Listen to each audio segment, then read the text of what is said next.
देखिए, जितने भी मुस्लिम्स हस्बैंड है वो जो तलाक का जो है वो बहुत ज़्यादा मिसयूज़ करते हैं। उनको लगता है कि हमारे पास राइट है तलाक देने का, तो हम तलाक दे देंगे, चाहे उसको लिख कर दे तलाक या फिर उसको बोल कर दे दे, और जो है हमारा काम यहीं से ख़त्म और हम दूसरी शादी कर लेंगे।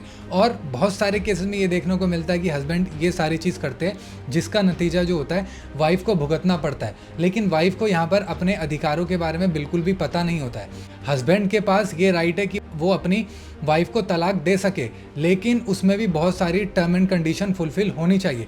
जैसे कि तलाक जो है वो बिल्कुल बिना किसी रीज़न के नहीं होना चाहिए, उसके पीछे प्रॉपर तरीके से उसके पीछे ग्राउंड होना चाहिए। और जब भी आप तलाक देते तो पहले आपको रिकन्सिलिएशन के लिए ट्राई करना चाहिए, तभी आपको तलाक देना चाहिए अपनी वाइफ को। और जो इसमें सबसे इम्पॉर्टेंट चीज़ है कि तलाक दे दिया आपने, चाहे उसको कोई नोटिस भेज दिया या फिर ओरली दे दिया, तो ऐसे में ये नहीं है कि आपकी लाइबिलिटी जो है वो ख़त्म हो जाएगी।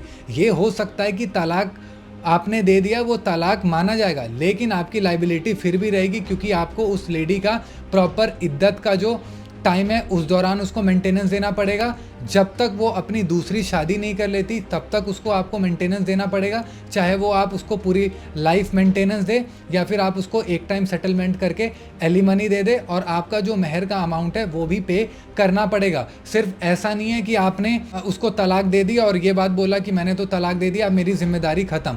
ऐसा कुछ भी नहीं है। वाइफ के पास ये राइट है, और वाइफ को भी मैं बता देता हूँ, वाइफ को ये लगता है कि इसके बाद हमारा जो राइट होता है वो ख़त्म हो जाता है। अगर हस्बैंड इस गलत तरीके से आपको तलाक देता है तो आप उस तलाक को चैलेंज करिए कोर्ट में, और साथ ही साथ उनके खिलाफ जो घरेलू हिंसा डोमेस्टिक वायलेंस का केस फाइल करिए, और उसके खिलाफ मेंटेनेंस का भी केस फाइल करिए। क्योंकि जब तक हस्बैंड अपनी वाइफ को प्रॉपर तरीके से उसका मेंटेनेंस का अमाउंट क्लियर ना करे, एलिमनी का अमाउंट क्लियर ना करे, तब तक जो है उसकी लाइबिलिटी ख़त्म नहीं होगी। अगर तलाक से रिलेटेड आपकी कुछ और क्वेरीज है या फिर आपको कुछ पूछना, मैट्रिमोनियल डिस्प्यूट चल रहा है, तो आप मुझे मैसेज या फिर कॉल करके पूछ सकते हैं।